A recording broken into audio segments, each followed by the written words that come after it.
Well, Q, I think a lot of people are feeling good about the game, but kind of excited, kind of nervous. I mean, rightfully so. These two teams, the Bills, the Ravens, not the same two teams that met in week 4, right? Week 4 of the season. It's not the same as far as what the momentum's grown. Baltimore obviously blew out the Bills then. They are a healthier group in certain areas than they were. Baltimore went through their bumps in the road, and they seem to be playing their best ball and having guys, knock on wood, besides the health of Zay Flowers, they've been pretty good. So, Q, I want to ask you, at least now, we're going to play a clip from Ed Reed. He was on Kay Adams' show today, and Ed seems like it's a very specific way to stop Josh Allen. So I want you to hear his comments, but then I want to hear what you think is the real key to stopping one of the most dynamic football players in the game. So, Zach, let's play that clip. Oh.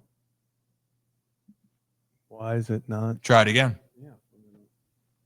About, right? Josh Allen's legs. When you look at this matchup, not that you're worried, but what are you like, gotta watch out for that if you could address the Baltimore locker room? It would be, just the outside noise. It would be the fans, and just staying focused. It'll be those things that are on the outside. Everything else is just do what we do, so that's the only thing I'll be talking about that really have us nervous that can affect us. It'll be everything on the outside.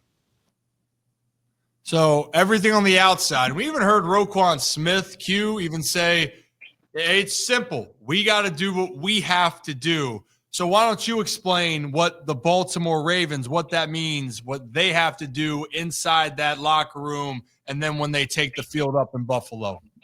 So the psychology of the game, it matters. Home and away, clearly Vegas knows it when they're putting out the odds and what team might be favored over the other, and usually it's favoring the home team.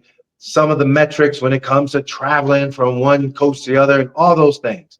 Well, I think for this one, that's pretty much of a wash. You're going up to Buffalo. It's going to be a quick trip. Yes, it's cold here, so it's going to be cold there. Okay. We talked about technology. They're going to have the same thing on one sideline, has to be league rules over on the other sideline, the bench warming, the whole flow. I know John is going to make sure that, the fellas during the week of practice that they're locked in. And so you got a good game plan that you're ready to do. But there is something to be said about that momentum shifting of the crowd noise.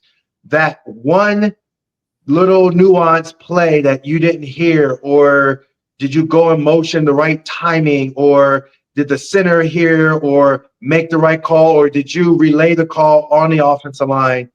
And then defensively, it's the same thing too. Like if a guy makes a, huge third down catch and you just like, man, that's one thing when you're home, it's like, oh, all right, cool, we'll get back. But it's another thing where it's like, and everybody's so excited. And then all of a sudden it's like, dang it, they got momentum. And it's like, you feel it in your soul. And so that's something you got to fight against. That's why I love, both the 2000 as well as the 2012 team. We went on a road to Tennessee, and that divisional round game, but that shit was hard. And like, you ain't hear nothing at all. And it was that deafening and loud and crazy. To go to Denver for the Mile High Miracle for the divisional round, like that was insane. And I mean, that was the coldest game I broadcasted. Like, I mean, I felt that like through my whole being as well. And I was like layered up. I couldn't wait to get back up to the booth. But even in the booth, we had the open air. That was like, woo, this is cold. And so the main thing is you want to shut down a crowd early. But if it's a back and forth game like Denver, you're going to have to, number one, make sure you're the one dictating to them and not allowing them to somehow, some way just have momentum and it's over before you even have it. Real quickly, I cannot say enough how, like, whether it be Lee Evans, whether it be Billy Cundiff, in that Patriots game, the way in which the Patriots did their thing and how it all worked and functioned with the refs, and then their strategic way of, having a guy eligible, but, it was a little bit of deception, and you add in the crowd noise, that is where it works against you. And I think that's what Ed is talking about.